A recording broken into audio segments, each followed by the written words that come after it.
Hey yo, what's up everybody? This is Alex Rome. You already know how it goes. We're gonna remake a MARSHMELLO drop today, specifically the one from his new song Fly that he did with DuckTales. Very, very simple, but you guys request MARSHMELLO pretty frequently, so I figured, you know what? Why not do a little bit of MARSHMELLO? And today's the day. So let's get right down to it. Now, the way this one's going to go is, I already started with the drums because I'm just weird with drums and it takes me a little bit longer to get a drum line down. So let's listen to those drums real quick.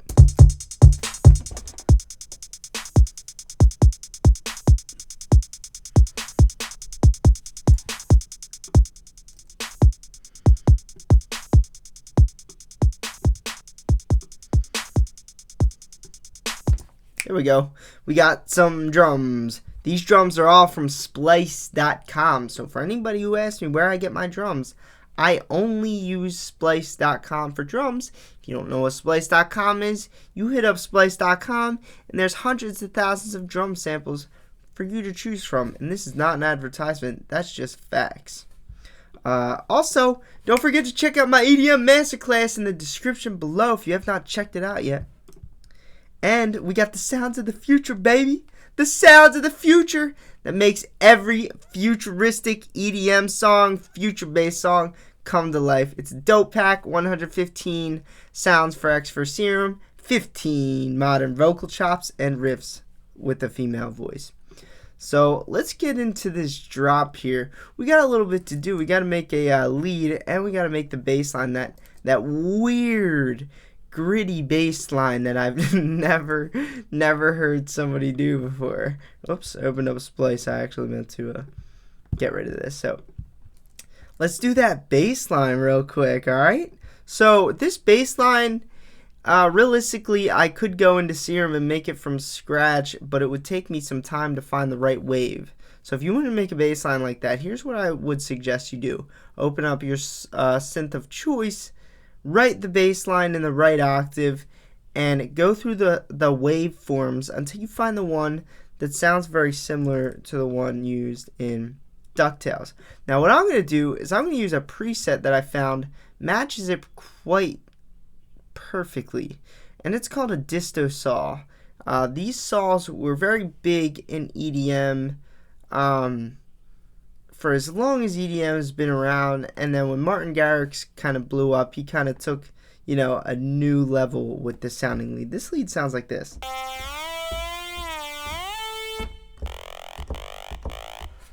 So it's like that gritty, nasally saw lead that we should be familiar with if you've been listening to EDM for a while. If you just started listening to EDM, you might not hear it as often anymore.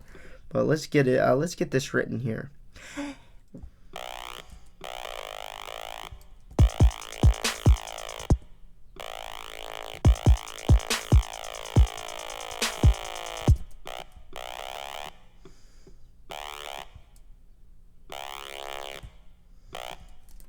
So just like that, that's what I would do there.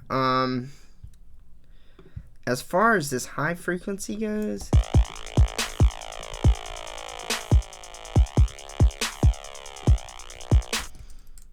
so now let's take a layer here and we're going to do the sub bass. Now, since this is a trap genre, we can't skimp on the sub bass. We have to go thick on the sub bass.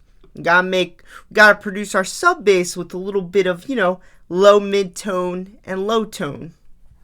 And this will help it kind of blend together well with what we already got here, that disto lead sound. So I'm going to take a perfect sub bass waveform, which is a sine wave. And a sine wave is perfect sub bass, perfect for sub bass, because it's got no sharp edges. You can see it's just that squiggly line. And that will be, anything with soft edges like that will be perfect for sub bass. Sharp edges create high harmonics, so that's why we don't really use these as much for sub bass. Now sometimes we do. But you have to go through more processing when you take that route of taking like a tone like that.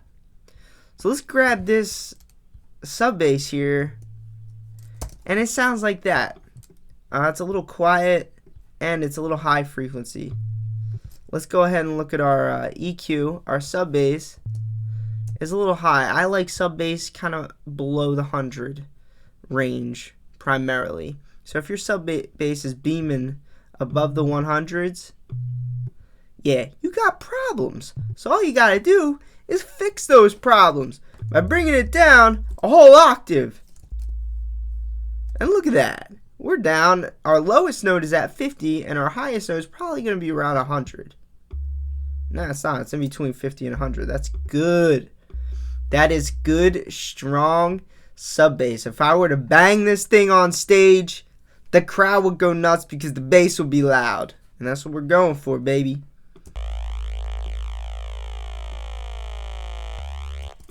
So now what I'm going to do is I'm going to add a little bit of low mid tone to this sub bass, make it thick.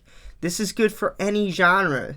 Don't just skimp out on this either. We're going to go diode 1 and put the post, whatever you call it, parameter on, and then we're going to mess around with this thing until our sub bass sounds hot. See how it kind of adds that hum to it, where if we don't have any at all, there's no hum. This is trap, so we need a little bit of a hum. You never want to overdo your hum, though. That's for sure. You don't want to overdo your hum. Damn, this kind of hurt my ears.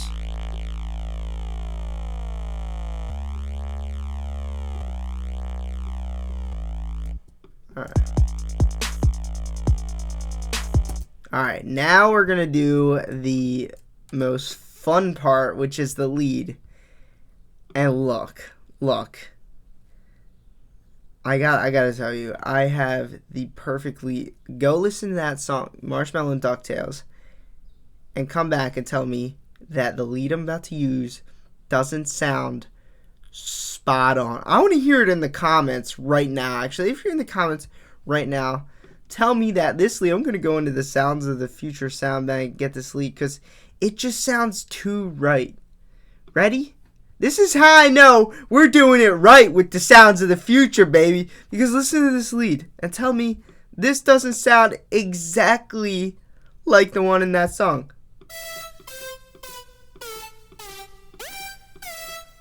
That's crazy. It's like spot on. So watch, I'm going to write out the melody here.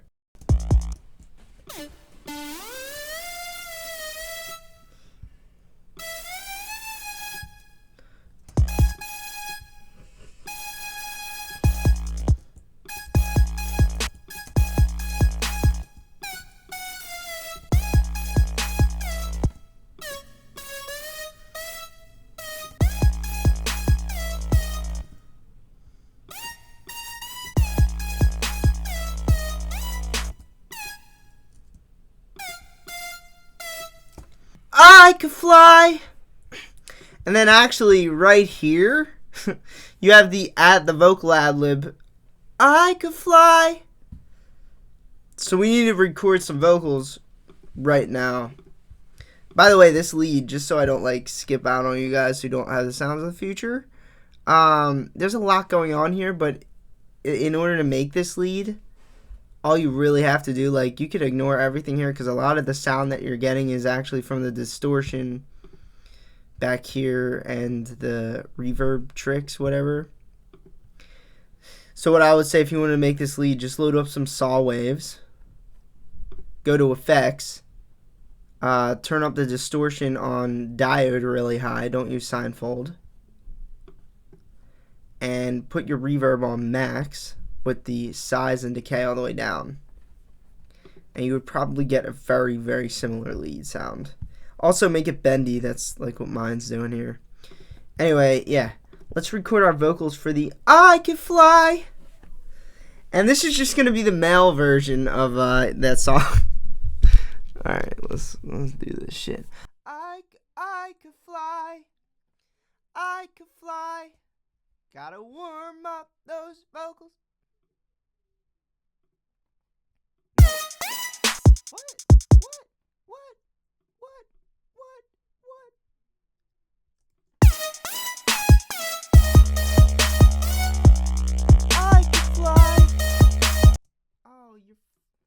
messing me up here. Hold on. I could fly.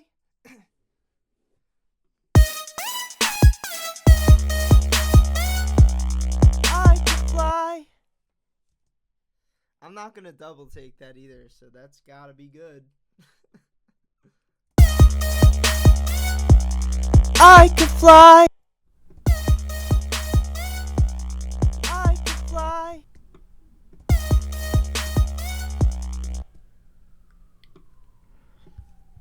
And then just get rid of that real quick.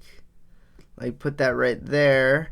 And then what we're gonna do on here on these vocals to make them sound very good as quickly as possible, I'm just gonna take a little bit of compression, because that's what vocals are, is a big compressed mess. And then you take a little bit of reverb. We're going to take chroma in this instance here. I could fly. Whoa, that sounded bad. I don't like chroma. I could fly. Chroma is just not my thing. Let's take EQ. I could fly. I could fly. I could fly. I could fly. I could fly. And bam, just like that. And let's swing this around like that.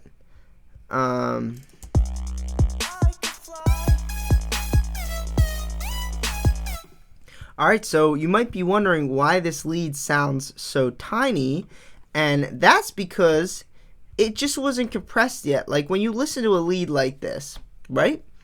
And you hear how it's kind of like you're just hearing a very dull, dry lead. The reason for that is because nothing's really compressed. And what compression is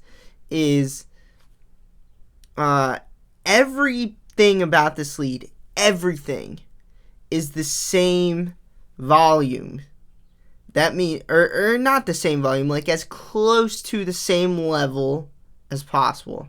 That means when you have a lead and you factor in the delay and the reverb signal, which this lead has the big lead and then the delay and the reverb signal, compression, the point of the compression would be to make the lead as big as the reverb and the delay, or as close to as big as the reverb and delay as possible, so that they all sound like one thing and this lead connects to itself. So watch.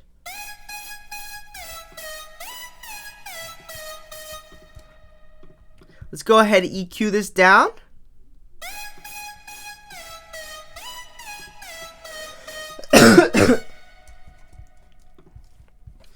And then what I'm going to do is I'm going to OTT this, because OTT glues everything together. Especially when you got a bunch of elements, like stuff like this too. We're going to have delay on here.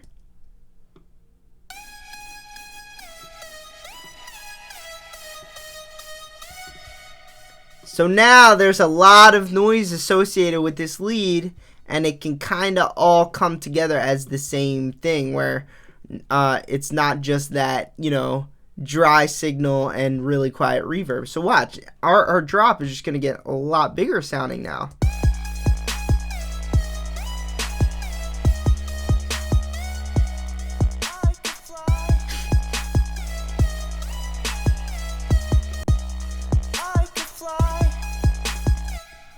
And honestly, I could probably do the same trick with my vocals here. Let's add a little bit of delay to my vocals, and then we're going to make them flat with compression. So, you know, if you're just here for the melody and this and that, well, this is the more important thing, how to make those things pop.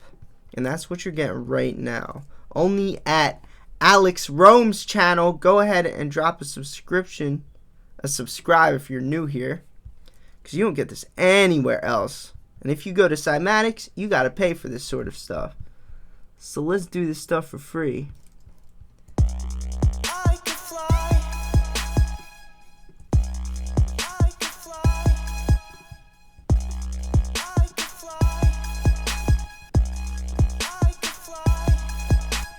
And just like that, we got a big vocal for now. Obviously, we can work on that later. And there's one more sound, actually, that we're going to have to lay in the background here, and that is that pad sound.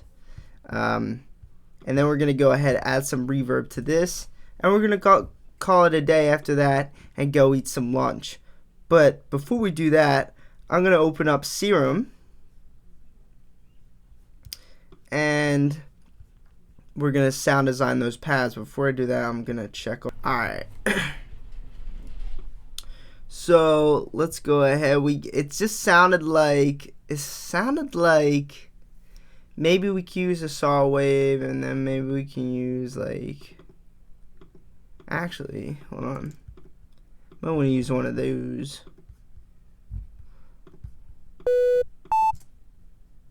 And then add a phaser to it. And let's go ahead and add a chorus to it. Just like that. Let's take this. Just like that. Just that raw sound right there. And I'm going to take the bass line, the bass notes, and let's lay it down like this. Bang. Bang. Let's start this one up some octaves like this. Like so.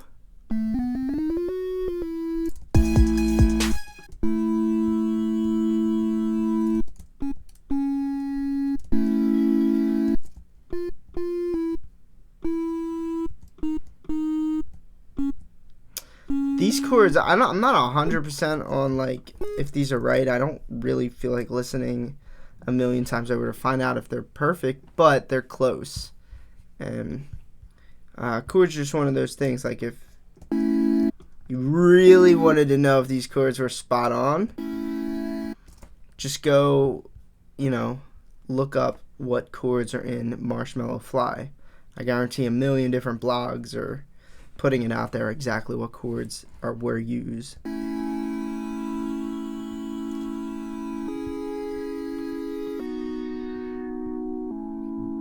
And let's cut it off.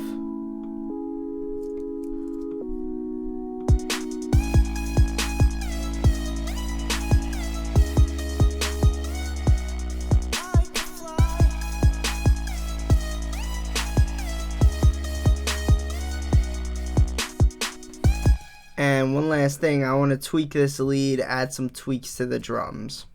And we're going to have to add an effect. So let's go ahead and add an effect real quick. That's like a big thing, Can't forget these. These things like this, like crash cymbals and big impacts on the attack of a drop or the front of a drop.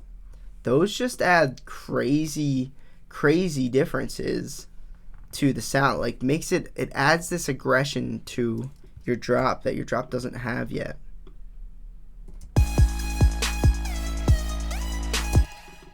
And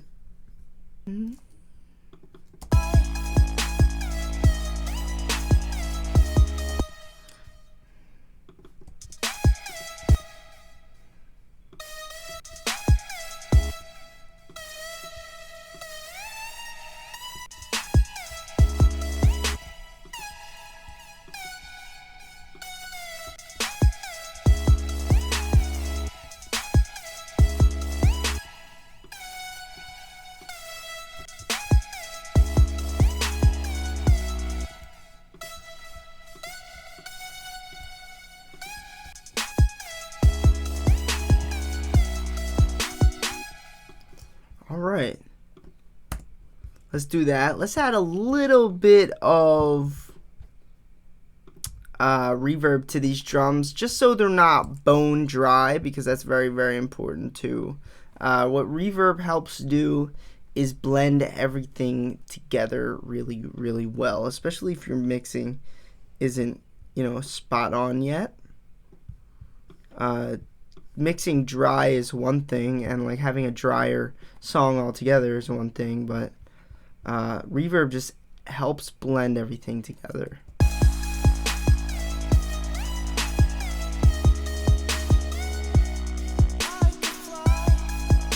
I can fly. That's awesome.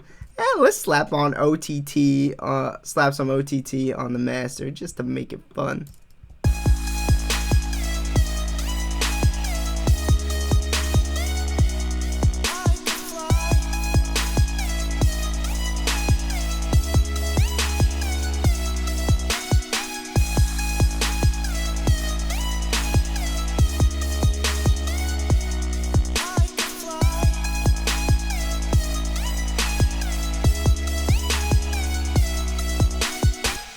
There you go, guys. That's how to make Marshmello's new song called Fly, featuring DuckTales.